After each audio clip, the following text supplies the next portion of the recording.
What's up guys, this is a breakdown of my Taihou meta fleet for those who didn't see the one I did for Nagato meta, because it's pretty much the exact same fleet. I'll try my best to explain the interplay between each ship so that you'll have a better idea of which parts are core and where you can make substitutes. In the second half of this video, there will be some bonus tips backed by testing to improve the fleet's consistency. You can just skip to that part if you feel like you already fully understand the fleet.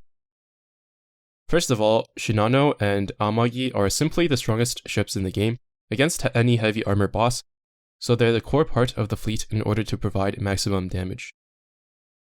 By the way, if the equipment choices are conventional, like they are for Shinano and Amagi, I won't go into detail.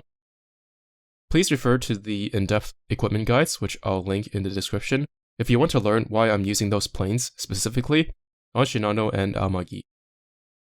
When using these two, Kazagumo with her high torpedo damage and air raid assistance buff is the most effective way to increase the total damage of the fleet. Taihou deals very little damage to the Vanguard, so I'm just loading it up with damage auxiliaries. Since Kazagumo's role is extra damage, her replacements would be any ship that can try to match her damage contribution. Some notable options are Helena, Z-52, Stephen Potter, Ibuki, and Aurora. Next, because Taihou likes to move around, Implacable is the most efficient way to make sure that all of your airstrikes land all of the time.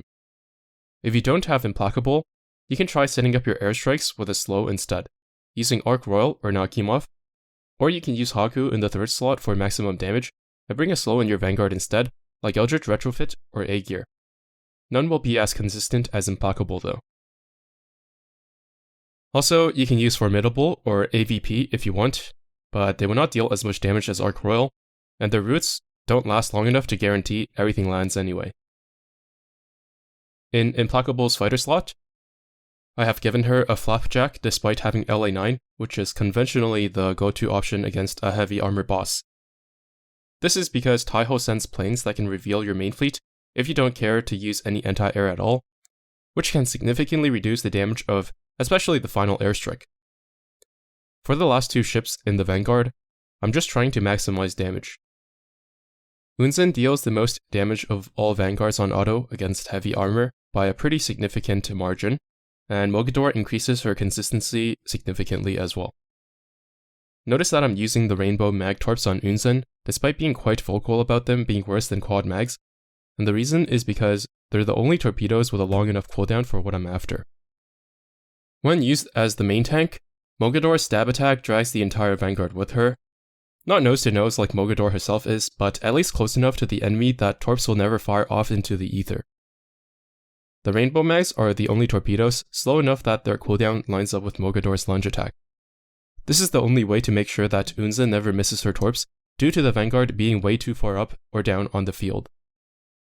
Despite Mogador not being anywhere near the best option for damage against heavy armor, the combination of Mogador and Unzen seems to be the best for dealing the most damage on average.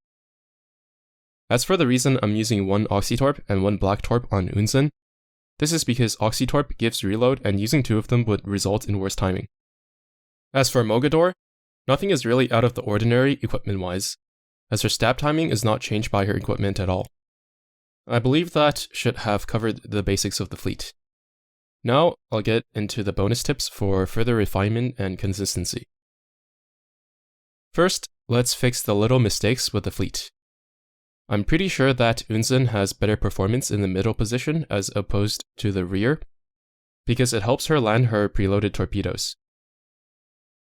If you have exactly my amount of reload bonus, it's better to use a +10 Oxytorp as opposed to a +13. By the way, you can just reduce Heavy Cruiser Fleet Tech reload and then bring a second Oxytorp over a Black Torp for higher damage, but I'm too lazy for that and it's not necessary. Keep in mind, you don't want to copy my upgrade numbers, but the exact total reload in order to match the timing.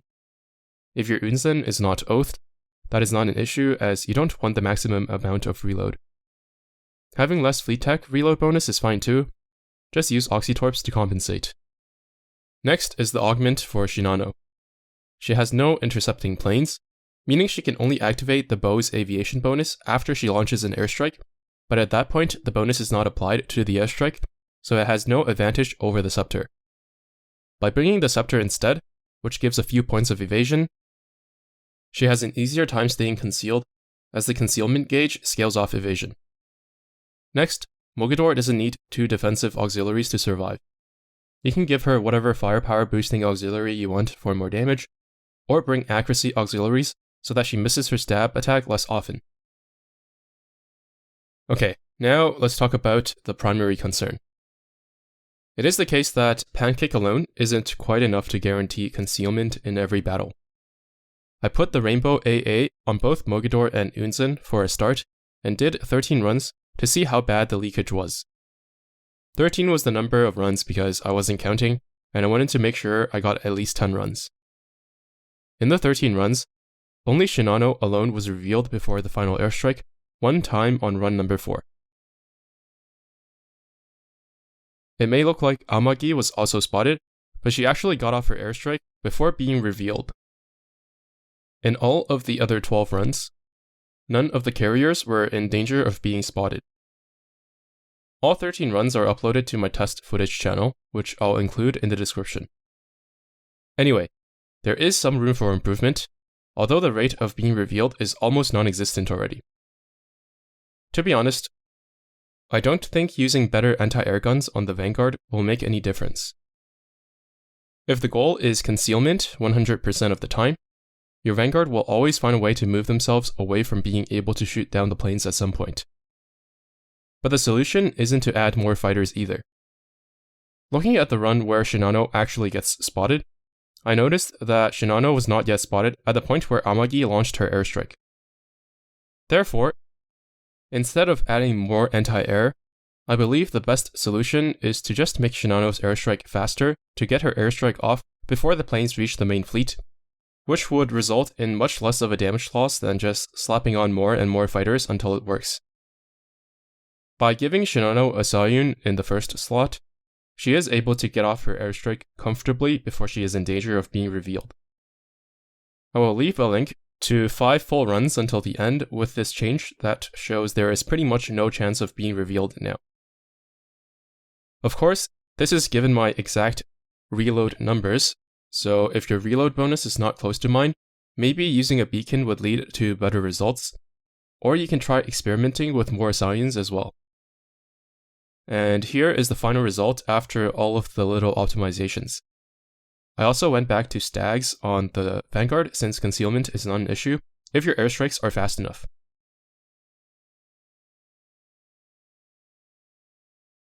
One last thing.